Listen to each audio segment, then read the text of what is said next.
All right. I'm rolling. All right. 5, 4, 3, 2.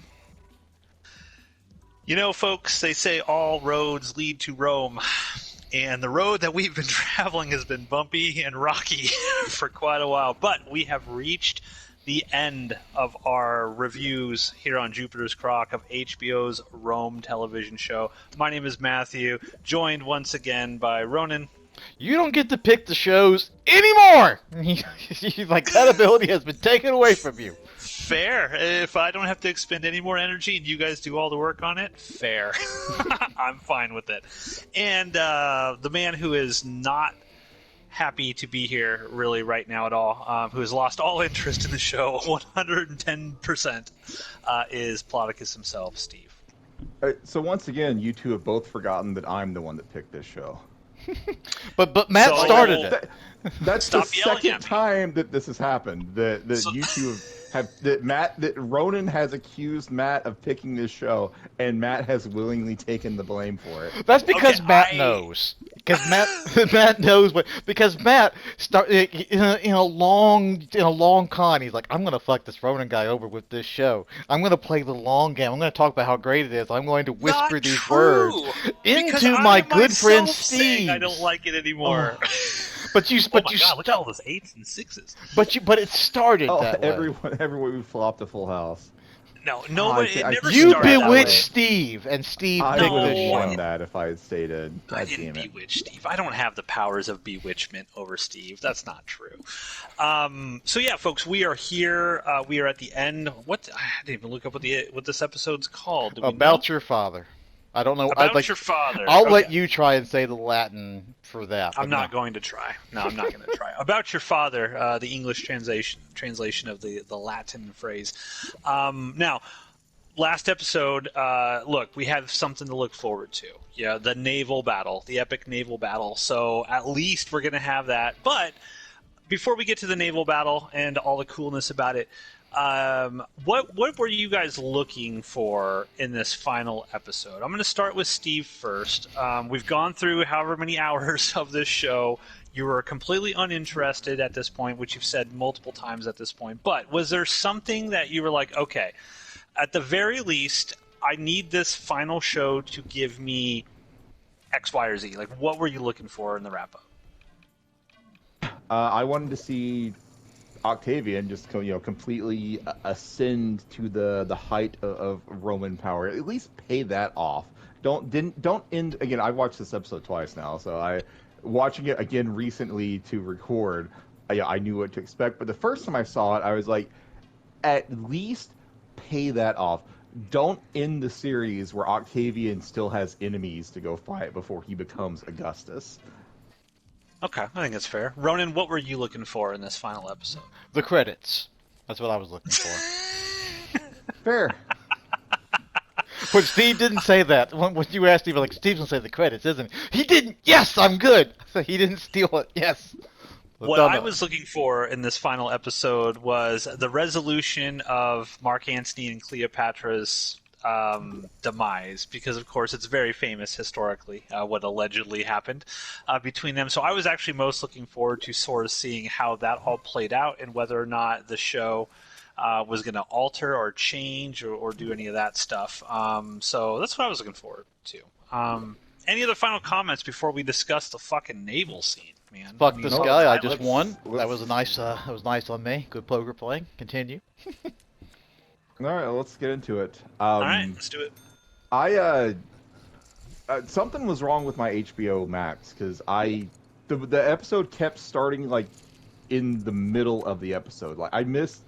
Like what happened in the first like 20 minutes before Mark Antony is fleeing from the battle that was lost? I didn't get to see it, so I assumed that I need you guys to tell me how the naval battle was because I just couldn't get it to play.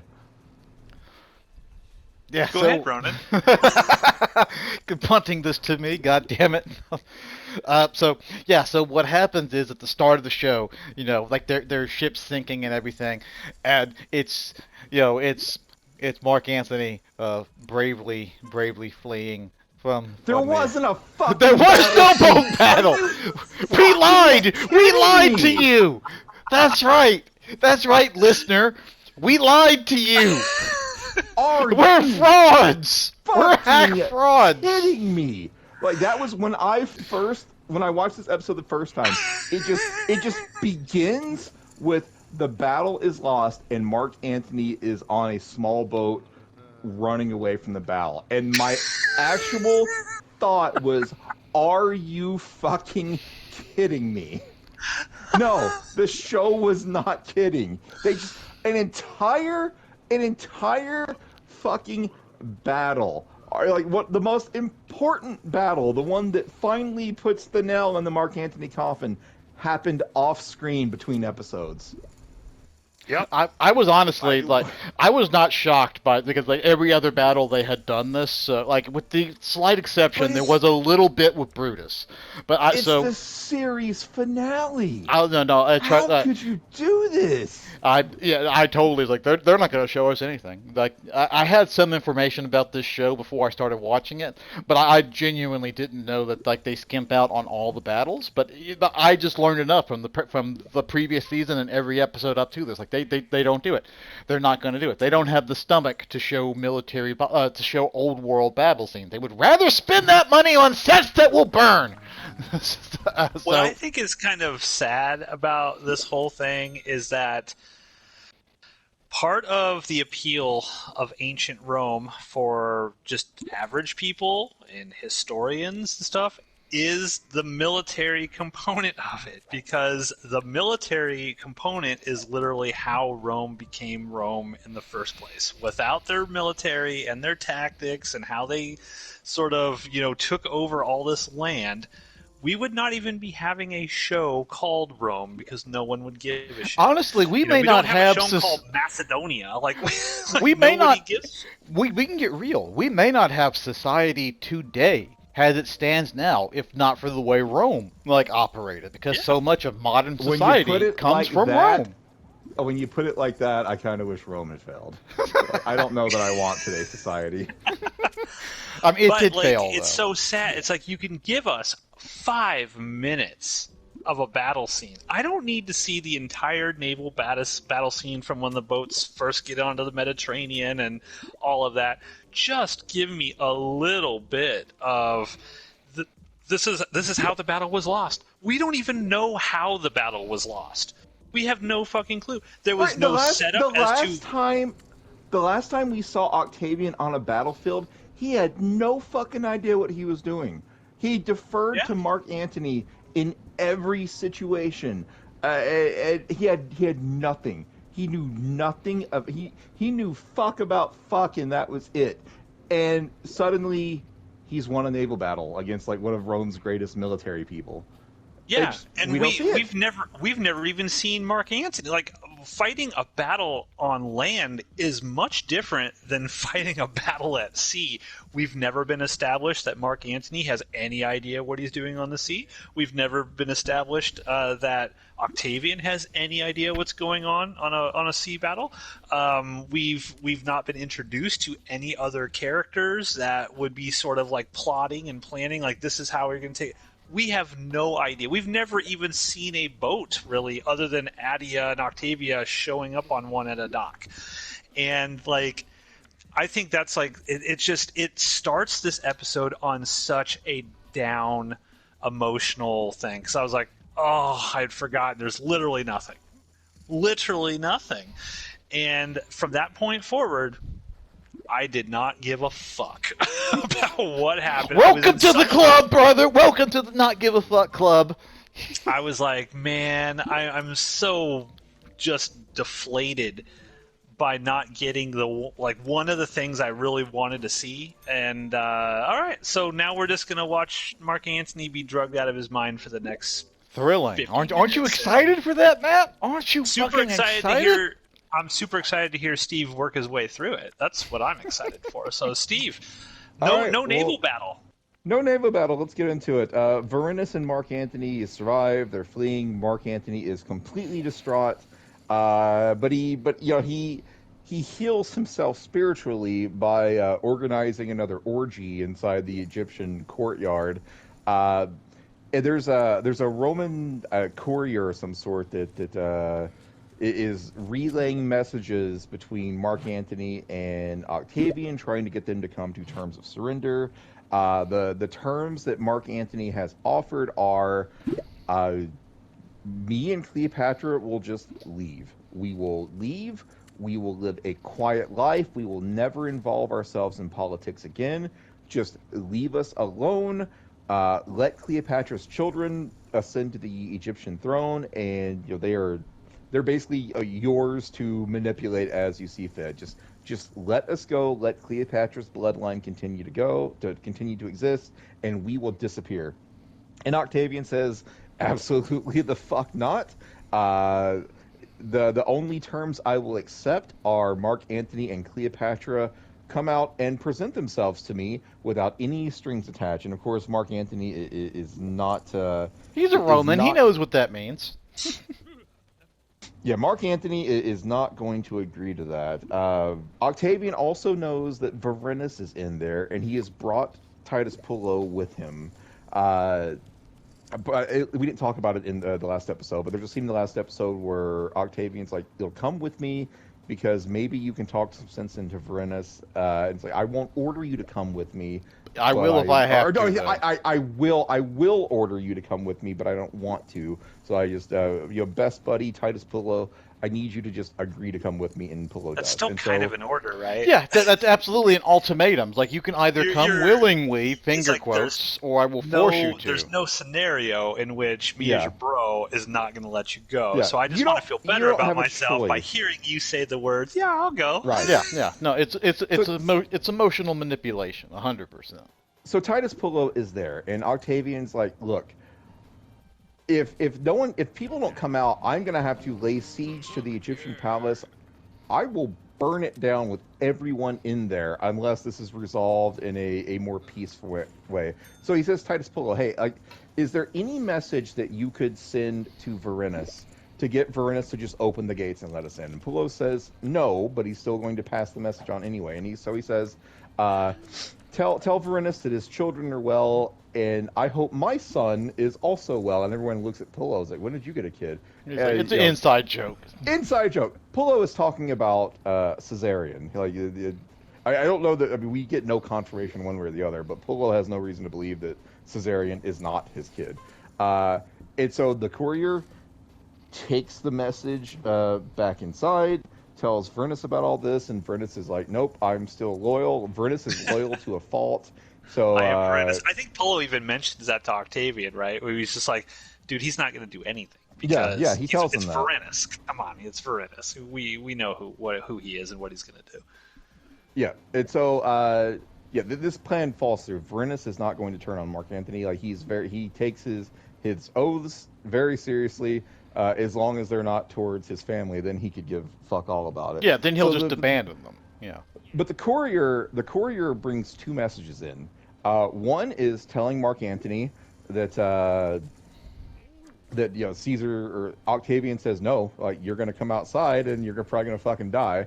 Mark Antony, I don't remember if it's this courier goes back and forth several times. I don't remember if it's in this segment or the next one, but eventually Mark Antony tells the courier to tell Octavian that Mark Antony challenges Octavian to one-on-one battle. Like a winner-take-all one-on-one fight. And Mark Antony's like, "Fuck yeah, I got him. He's totally going to do that. He's going to do this. He can't afford to lose the honor." Spoiler: Octavian gives no fucks about this stupid challenge. It's Eric Bischoff challenging Vince McMahon to a fight and having Hulk Hogan whisper into his ear, "No, Vince is totally going to do this. Yeah, he's absolutely going to show up and beat your ass. He's going to do it totally." And like when he never was. That's what this moment is. Except there's no one whispering in his ear. He genuinely thinks because of drugs that. He's super high. Yeah, and the courier mentions that too because like Caesar's buddy just kind of laughs when he hears that challenge. It's like, and I think he again says like he's off his fucking rocker. He's lost his mind. Like they all Cleopatra openly laugh at this challenge. Is sober, like because the courier mentions that Cleopatra's sober. And that gives Octavian another idea. So he sends a message in. The message is to go solely to Cleopatra. Mark Antony is not supposed to know this.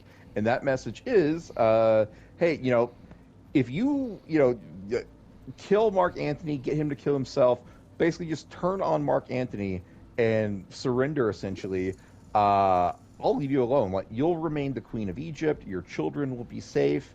I just want Mark Antony to. You give me Mark Antony. Give me to him alive or dead. I don't care. Like, that will be the end of this war. And so now Cleopatra hatches the plan, and Cleopatra is not happy about this. Let me back up a second. Mark Antony and Cleopatra are talking about, like, how do we get out of this? Cleopatra's like, isn't there some like special military maneuver that you can do to fix this? And Mark Antony's like, no, I'm not a magician. Like, I've lost. And so Mark Antony says the only like out available to us is death. You know, let's kill ourselves. So that happens before, and now Cleopatra's got this message from Octavian saying basically, you know, turn on Mark Antony, and I will leave you alone. And Cleopatra is distraught. Like, she genuinely has some sort of feelings for Mark Antony, but she is convinced by like her main slave that it's better for Cleopatra to live. You know, choose your life, and you know, if you're dishonored before the gods, you'll figure it out then. So now Cleopatra hatches a plan. Cleopatra pretends to commit suicide and sends. This is a dumbass plan. I mean, it worked. It worked initially, anyway.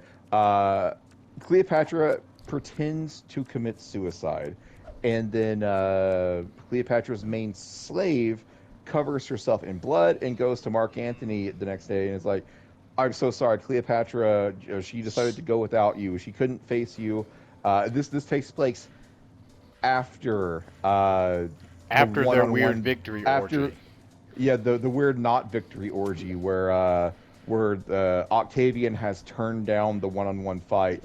And I think Matt brought this up last episode where Mark Antony, still high off his fucking ass, is like, Varinus, let's practice. And so they have like a sword battle where Mark Antony loses, which causes one of the people, I don't know who this guy is. It's just a guy. Just some random guy. Why did I call that? Oh, Jesus fucking Christ. I did not mean to push that button. Anyways, so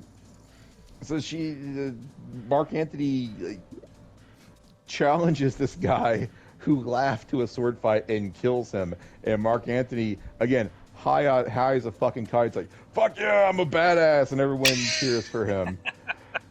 So now it's the next day. Cleopatra is dead, air quotes. And so Mark Antony is like, well, I have nothing now. Like, I'm going to just kill myself. And so he has Varinus assist him. And so Varinus, fuck it, I'll just buy back in. I don't give a shit. It's just money. Varinus spoken like a 1%er, Steve. Capitalism. Like, I had a good hand starting out, and oh yeah, I got actually fuck all. Anyways, it's fine. It's fine. I'll buy back in. Varinus like holds the sword and like allows Mark Antony to like plunge himself onto it. So Mark Antony has died, and he tells Varinus, tell the people that I died well, that I died like a Roman, and Varinus is going to grant this request. Varinus like dresses Mark Antony's body in his Roman battle gear. And, I like that scene. Yeah. I like that scene, and I like the scene before this at one point when it's just Varinus and Mark Antony, like everyone's passed out, whatever, and they're just having like they're sharing like memories of previous battles together, and like, do you believe in the gods? And I like when Mark Antony's like, some people will say the gods don't exist, and that when we die, we just die. That whole sequence was good too. I mean, that's true. Enjoy that because the resolution to each conversation is fuck them. It's like, yeah, Mark Antony's like, hey, do you remember that one guy that we used to know way back when? And Varinus is like, fuck him. And then Mark Antony's like, some people say that the afterlife isn't real. Who says that? Learned men. Fuck them. That was a funny scene. It's a good scene. So Mark Antony is dead. He's been dressed in his gear. He's been put on the throne. And then in comes Cleopatra. Who seems shocked by this.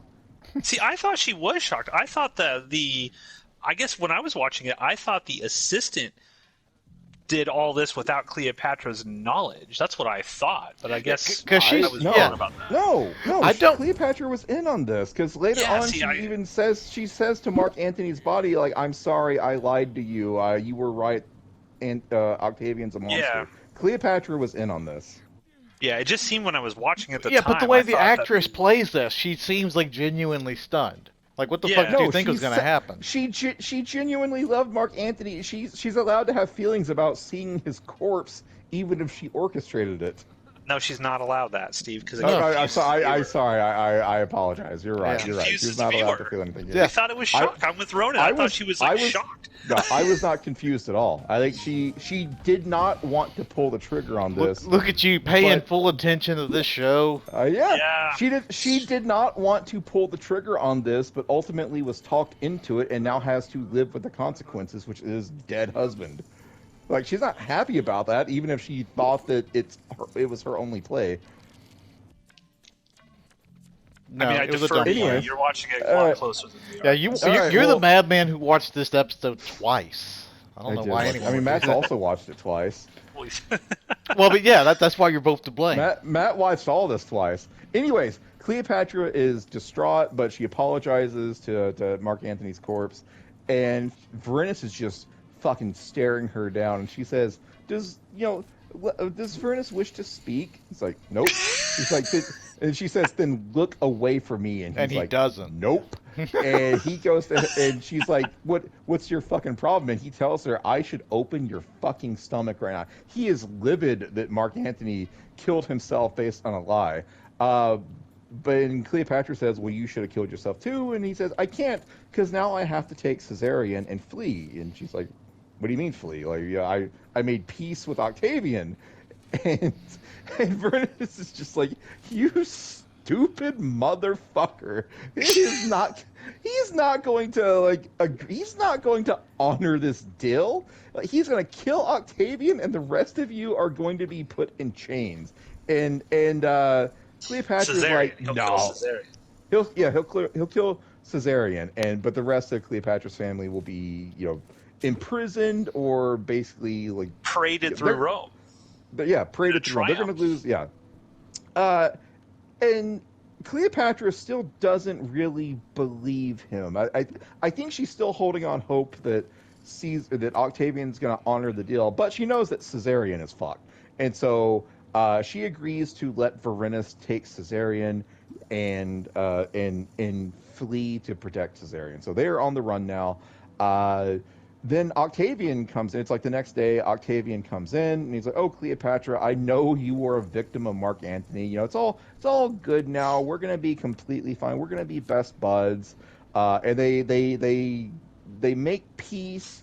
They're on the same page for about 15 seconds, and then Octavian's like, just one thing though, Do me a favor. Would you do me the honor? Would you grant your new friend one favor and come to Rome? And Cleopatra says, "Well, maybe next year. I think that's a good idea for me to go and visit Rome again.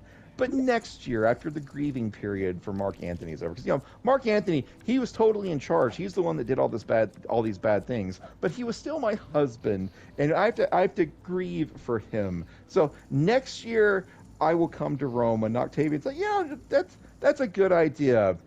But what's a But you're better gonna idea? come with me right now. Is really. How about that's you a- come to Rome tomorrow?" And Cleopatra realizes that, fuck, everyone was right. And you can see it on her face too. The actress did a good job because she's just like, okay, all right. Yep, she knows she is fucked. She knows that everyone was right about Octavian. He has no interest in actually preserving her for Egypt. So Cleopatra runs back to Mark Antony's corpse again, apologizes, but now she is going to kill herself, and she chooses to take a snake bite to the titty. Because that will have the least amount of discoloration and It'll leave the bloating. best looking corpse, basically, is what they're getting at. Yeah. And so here's a great scene. We talked about this a couple of episodes ago, where we were calling out Octavian for just his awkwardness. I'm out. Nope, nope. I had a Do I nice go hand all too, in, but guys? fuck you. Do I It's dare just play money, these? Matt. Do it. You're my bros. It's just money, Matt. Do it. Do it. Do it. Okay, you guys are Do both it. out. Come on. Yeah. I'm out. Yeah, I got I'm out. a pair of jacks. I Do had do ace. this? I had ace jack, both of them Do it. hearts, but I Do was it. like, Do nope. it. Okay, I'm Do doing it. Do it. I'm doing it. Here we go. I say this as I've been fuck, burned he's by got one. I've been burned by pocket jacks like 3 times tonight, so you're probably fucked. Yeah, Uh, I had a jack. He has a jack. That's it. That's where the other ones are. Yep. Well, still. Matt No, Matt no, needs a jack. But he's not going to Oh, get wait, one. I have the other oh. one. no. I'm Oh. ahead. Am I ahead? Yeah, where you Did I go? win? The other guy has a pair of kings. Oh fuck. And No, a he got a flush. flush. Yeah, Mother. Oh God. So, anyways, we I were hate talking this about game. how awkward and Why do we do this to like, each other? because sometimes it's funny. We were talking about in a previous episode how like weird and awkward and like just not personable Octavian is. And so before Cleopatra kills herself, Octavian goes back to his camp with his friends Agrippa and other guy whose names we still don't know, and everyone's just kind of giving him shit like, wow, like you really fucking botched that. And Octavian, like, what are you talking about? I was on my best. I was personable and jolly. Yeah, I was on my best behavior. Like, my words dripped honey and gold, and everyone just kind of laughs. It's like, yeah, that's when you're least believable, or that's when everyone knows you the most suck. So I love that scene where he thinks he did a good job being likable, and his friends are like, fucking idiot. They shit on him. Yeah. And then he goes running like, oh shit, we better go running to see what's happening here.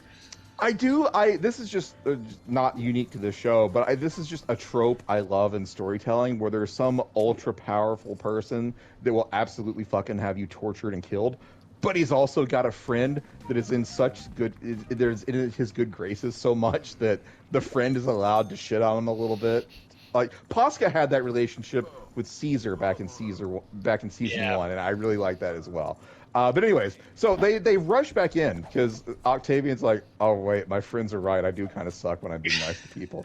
So they rush back in, and Cleopatra is on her way to death, and she before she dies, she tells Octavian, "You have a rotten soul," and it seems like that actually like bothers Octavian a little bit. But now. So what's going to happen? Octavian goes back to Rome. He brings the 2 children of Cleopatra by Mark Antony and just gives them to Octavia. It's like, hey, I brought these kids with me. You want them? and Octavian's like, Octavia has just no real recourse other than to say yes. And she's like, oh, you're gonna present yourself as merciful by having these 2 children. That's a good idea. But prior to this, he went to Pullo, and he's like, "Hey, Varenus left with." Yeah, they were still in Egypt when this happened. Yeah, they were still in Egypt. So I jumped ahead. So Pullo and Octavian are still in Egypt, and Octavian's like, "Hey, Varenus and Caesarion are still a problem. Like, I'm still, even after all this, I'm willing to forgive Varenus, but Caesarion has to die." And Pullo's like, Pullo knows there's a chance that Caesarion is his kid, so he agrees to go hunt them down. Just to to have the chance to protect his kid. So Pullo immediately finds Varenus. I don't. There was some scene where I've watched this twice now, where Pullo like finds like a picture or like a carving of something that he recognizes as belonging to Varenus. I don't know if it's a picture of Niobe or one of his daughters, but then he just immediately finds Varenus in Caesarion. Like, was that a message? Did Pullo just get lucky and find them, or did... I don't know. I'm assuming that he found them, but he found Varenus because they've been bros for so long, they served for so long, and it wouldn't shock me if where he's camped out at is like supposed to be the same spot or roughly the same area where when they were watching Cleopatra within the context of this show years ago. Like I'm just assuming that he was able to track him down because of their bromance. Because like, I know how he thinks. Steve, it's probably their pyramid corners in Egypt, yes. and they just know. Okay, That- when shit's about to go down, pyramid corners. That's where we all meet. I need a 7. I did not get. You're not gonna get one. Yeah. Faces Anyways. of death meet you. As he should have. But anyways, Pullo just finds him. He finds some knickknack that he recognizes as belonging to Verinus, and then he finds Verinus. I have no idea if these two things are connected. But Pullo has no interest in actually carrying out Octavian's orders. So now the three of them, Pullo, Verinus, and Caesarion, are going to flee. Verinus is not going with them. He's still. I'm just going to go further east and figure my shit out up there. But that all changes when they go to a Roman checkpoint, and Caesarion outs himself as Caesarion, which causes Pullo and Verinus to have to fight off these Roman guards. They are successful, but Verinus gets stabbed and says, take me home. I want to see my children again. So another month goes I like by. that scene. Hold on real quick before you go on to it.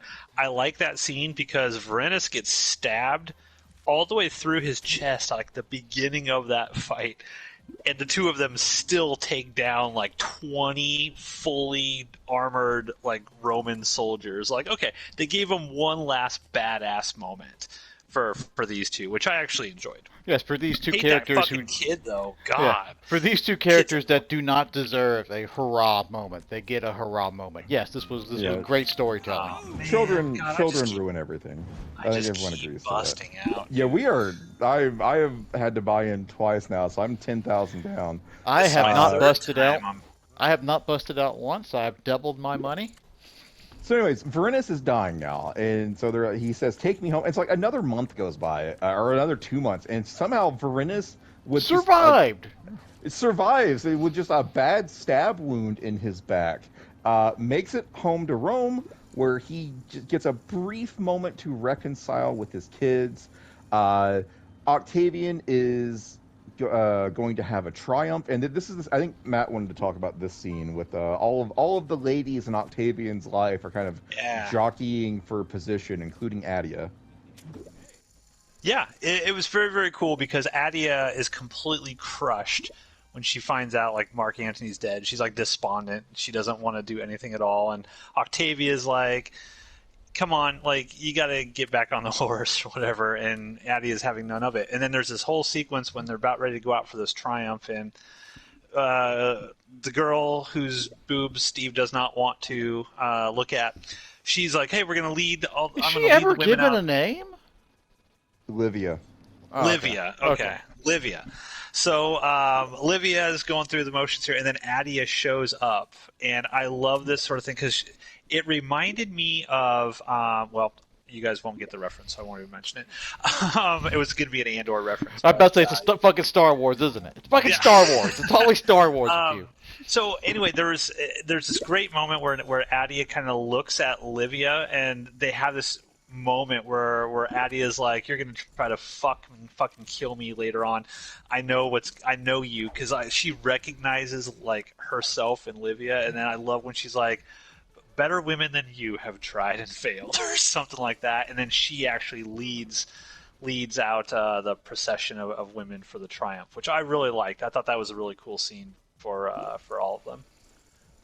Yeah, and Octavia's like smiling during it because she recognizes the dynamic that's going on here. It's cool. Yep. So Octavian is having his triumph. His mom is apparently gonna go down fighting, not going to just give in to Livia. The last scene is I think Verinus died. I mean, he has a very brief moment with his kids. And presumably after a month of a bleeding back wound, he should probably be dead. But we don't actually see a corpse or anything. But the actual end is Pullo goes to Octavian, and Octavian's like, "Holy shit, we all thought you were dead." They have a moment where they kind of they're good friends. Pullo, then they're such good friends that Pullo just immediately fucking lies to Octavian's face. Octavian asks about Caesarion. And Pullo says, yeah, I slit his throat and cut his head off. I was going to bring his head back, but it rotted too much to where it would have been, you wouldn't have known who it was, so I just threw it away. Also, Verinus died, so everything is wrapped up in a neat little bow. And Octavian's like, cool, I like neat little bows, and just accepts it. So Pullo lies to Octavian. Octavian buys the lie, And then Pullo leaves, and here comes Caesarion. And Gives him a reward, Caesarion, right? Yeah, well, he says Yeah. like, I suppose you want your reward, and Polo's like, oh well, I wasn't thinking about one, but I'm certainly not going to turn it down. We don't see yeah, what the reward is. He's got yeah, like a we don't see little what the bag reward of is. coins or something that he Yeah, gives to a homeless person or something at the end. he gives them one Yes. coin. He doesn't give them everything. I mean, it was gold. It's probably worth a lot. So, anyways, here comes Caesarion, and Caesarion is like swearing vengeance on Octavian, and Pullo's like, "Look, just fucking give it up. You're not gonna get revenge." And I think Caesarion says something like, "I'm gonna be just like my father," and Pullo says, "About your dad," About and your father, that's huh? Eh? He said it. He said the line. and that is the end of the series. Presumably, Pullo might reveal Caesarion's like true parentage, but we don't actually know because the show was canceled. The end. Fuck this noise. Thank fucking God. Okay, so overall, Steve, your thoughts on Rome? I was so fucking furious at the lack of a battle. Even the lack of the end of a battle to open the scene that I just did not give a shit about anything else. Like you asked me in the last episode, like what was, or maybe it was the early episode, I don't know. At some point in this or the last episode, you asked me like, what was I wanting to see in episode 10? And I told you I wanted to actually see Octavian, ascend to the heights of Roman power. I didn't want the show to end where he still has enemies to go off and fight. I got that, so I can hang my hat on that. Octavian is in charge. He was the only character that I still cared about in season 2. So he is for all intents and purposes one, and I'm cool with that. But skipping the opening battle left such a bad taste in my mouth that I just gave no fucks about any of the rest of this. I didn't give a shit about Mark Antony. I didn't give a shit about Cleopatra. I didn't give a shit about Vernus or Pullo. Definitely am tired of seeing all of their fucking kids in this series. I was so high on this show in early season 1, and I look back on that now like I was a different person, because now I never want anything to do with this series again. Wow, tell us how you really feel, Doc. Ronan, your thoughts on this episode? This goes into there's another notch on the Ronan was right hashtag. You guys get that moving on your Twitters and stuff. Because I was hating on this, early season 1. Like, no, this show, like this show's not going to give it to you. This show's going to be, and it only got more and more right from there. It only felt better and better to eventually hear. I don't know which one of you broke first and who broke the other one thereafter, but it was nice to see the crack start to form. I'm just sitting here in the back, like that Jim Halpert scene from The Office, looking through the blinds, slowly closing them with a smile on my face, watching. Listen to this guy, Steve, reveling in our like the destruction of our happiness and enjoyment. Like, what kind I of had to friend find is like, this. I am sitting there like loving your I had to misery. find something to take joy in, because I sure as fuck didn't get it from this goddamn show. Well, I think we talked about this like in a previous episode. Like Ronan and I, like no matter what happens for the rest of our lives, we have taken Matt's joy of Rome away from him, Yeah, and like you guys he are can't get assholes. that back. You We're guys are not fucking asking. You're assholes. the fact that you are happy about that makes you an asshole. It's great. And this You also guys are is like the Polo and Varenus of this friendship here. this is so. also just it's another notch in the list of why when Matt recommends a show or a movie, I can't take him seriously anymore, because for decades you've been talking about how great Rome is whenever we talk about Spartacus, and it was in fact a lie. So like I just Well, can't to I be just fair, can't take it it. wasn't a lie. In my head, it was great. And revisiting it 2 decades later, after seeing lots and lots of better storytelling in this kind of setting and world, I recognize I could have sat here and be like, no, guys, this is great. You're not understanding and blah, blah, blah. You I should have done owned up that for to the it. bit. Yeah, Well, yeah. I owned up to it, and I said, look, yeah, it's not living up to what I remembered it being. I apologize. It was a nice Um, moment to hear you say that a couple episodes back. What was the where you were first like, yeah, this I don't think this is living up to what I remember it being. And I was like, yes. yeah, I mean, look.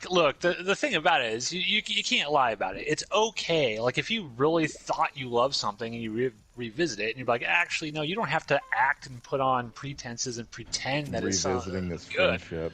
You can just be like, yeah, Steve isn't that great, and I recognize it. You can say that, right? It's totally fine. No, where this show really crumbles apart is is just the so because the last one we did was Spartacus, so I don't know if it's a fair comparison to compare these two shows, but it kind of is to me because Spartacus on average per episode costs 2 million per episode, and Rome per episode costs substantially more to make. And they somehow completely fucked up on the writing, because all of these characters and because again this was me from the get go. Like I don't like any of these characters; they're not written well. That's always been my thing from the start, except for like Titus and Varenus, who started off kind of likable and eventually became awful. But they're not written well enough for you to enjoy them. Like the villains in Spartacus, they're written well enough to where when they succeed, you can kind of, even though they've done something terrible, like have, Spartacus kill his best friend, you're still like, wow, that was a great character. Yeah, that was so well written that you're like, oh, that was a plan that came together very well. This show doesn't really have that at any point. None of because all of these characters are written to be pretty fucking awful, because that's what most of the Roman elite world was. Most of these, like the higher up the chain you got, the worse the people became. And so we're dealing with like the worst type of people, and there's no creative trick done to writing where you can at least be like, well, you can get into. So that's where the show has failed from the get go, is that none of these characters, with the exception of two of them, and those two, don't you worry, we're gonna fuck them up before this show is over. Yeah. Trust me, we're And I gonna think get to them. that's Yeah, and I think that's a difference between this and Spartacus. Is with Spartacus, and I'm sure if you guys or maybe Steve can remember specific moments, but was there ever a time when we were watching Spartacus where we were like, Spartacus is an awful person, we don't want to root for him at all? The closest I ever got was in the last season, where like his army just goes into a Roman city and they just butcher people who didn't do anything to them, because they wanted the city. And I was like, oh well, Spartacus just sits back and lets this happen. He lets his people do pretty awful things to innocent people. We're going through multiple seasons of that. So it wasn't until the last season that that Spartacus kind of started to walk that line. Yeah, and it really showed throughout Spartacus show that there are actual good people throughout it. Like Navia is not a bad person. You can always root for her. Yeah. Who is the dumb gladiator that Steve liked in season 1 of Blood and Sand? Good dude. Good dude until he decided to cheat on his wife, right? Vero, yeah. Vero, but there's people who are like, okay, these are good to good-ish people overall. You don't really get that in Rome. Everyone is a horrible human being except for Jocasta, who's amazing. And Pasca. They didn't get enough time to really shine. They were introduced. I want a whole show about Jocasta and Pasca's relationship. Their Once they arc get is married. Yeah. Am I wrong?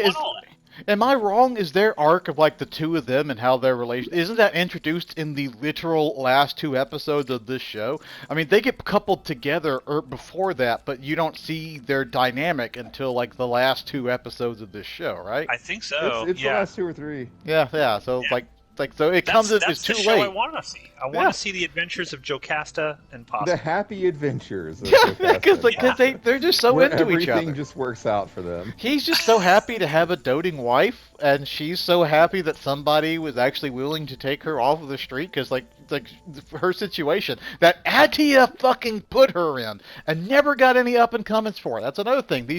The characters who are clearly written as villains, like Attia is this show's poor woman's like Lucretia, like a Viva Bianca. It's like she's the poor version of that because like those like again in Spartacus, like you can root for them to a certain extent because like you want to root for a smart character. Like even like watch Die Hard, like Hans Gruber, he's the bad guy, but you can root for him because he's Well, smart and his plan comes we talked together. about Badiatas. We talked about how we love Badiatas, but he's just a despicable human being. Asher is a horrible person. He was Yeah. one of my like top 3 favorites from that show. Asher. That's why I'm so looking forward to his show and watching that and waiting for that show to just be a crumbling mess too. We're not allowed to like it because it's got a Yeah, person of color female. there's a lady in it gladiator who holds a villain. sword. We're not allowed to. And Be that's excited. never happened in Spartacus. Ladies aren't strong in Spartacus. That's the, So, final thoughts, gentlemen. Overall, on Rome, 2 seasons on this rocky road. I will go ahead and start. I will say, I agree with Steve in that when we first started rewatching this, that I was like, oh yeah, this is cool. This is just like I remember. It's going to be fun and exciting. And then it fell off a cliff for me. And yeah, it hurts me more than it hurts you. But you guys had to go along on this journey as well and suffer through it. So I guess I'll take some enjoyment on the misery of my friends for that, since that's allowed and that's okay. that's always with been that, allowed in our dynamic. don't- All in blind. We're doing it this hand. Oh shit! Yeah. So yeah, I will not revisit Rome again. Final thoughts, Steve, on overall Rome. No, I mean I was into it until it wasn't. I think the point where Irene started showing interest in Pullo after he murdered. Why won't it? It didn't let me go all in. What the fuck? Eh, I Alright, hit well, all we're- in, and it did not let me go all Alright, in. Yeah, I well, can't It get was out still of this timer. now. It was still timer. Oh shit! Yeah, we can't get Well- out of this. I mean, what do I something do? Do you want me to fucking go weird all in or happened. not? Matt fucked it up. I don't know what was going on. I was sitting there. Whatever. hit all I in still on haven't the looked at my screen. cards. You have Anyways, to. I mean, You gotta win. I don't know if this counts because I mean Matt's not in. I mean, Well, I'm maybe not we going gotta all go in again. Fuck you again. guys. Matt fucked up. No, so, we're going all in again. No, We're going no. all in again. no, no. We're I am doing not. it again. He fucked it Anyways, up. I think when Irene willingly got into a relationship with Pullo after Pullo had murdered the person she was actually in love with, I was just that's the point where I was like, what the hell is happening Yeah. to these characters? Very and weird. I don't think the show ever really recovered. Like by season 2, there was so much bloat and so many giant unexplained time jumps. The only character I cared about was Octavian, and he couldn't carry it. The show needed to just be about Octavian at that point, and it wasn't. So I got one character that I was still interested in, surrounded by characters that I gave no fucks about anymore. Fair. Ronan, your final thoughts on Rome overall as a series? Oh, I've already given the thoughts on that, but I can give it at the very least like the acting is good.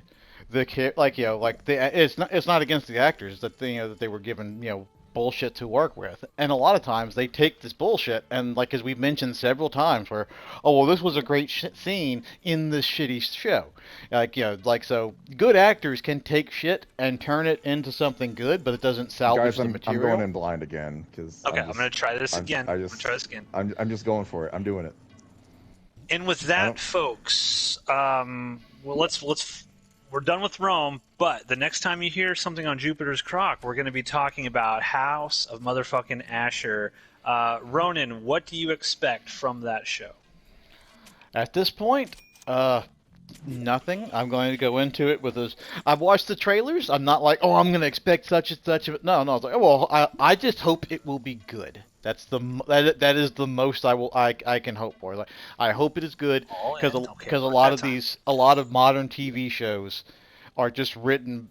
I was watching a Spartacus essay like the other day, and it mentioned at the end of it, and even showed like articles for it, where it's like a lot of these streaming networks now they tell their writing staff very specifically that you have to explain to the Oh audience. boy. Wow, Matt flopped it straight. Jesus Christ. Cut. I'm cutting all this from the episode. This will not be in the episode. Let's leave it. Steve, your thoughts on House of Asher? How excited are you for that? I am all in, super hyped. I will be disappointed if it is anything less than incredible. Okay, me too. That's it. I'm leaving. Thank you for listening to another middling episode of Jupiter's Croc. This is the final episode on Rome. We will talk to you again when House of Asher premieres, which is supposed to be later in the fall or winter Winter, or it something. says. Yeah. All right, going away now. Bye.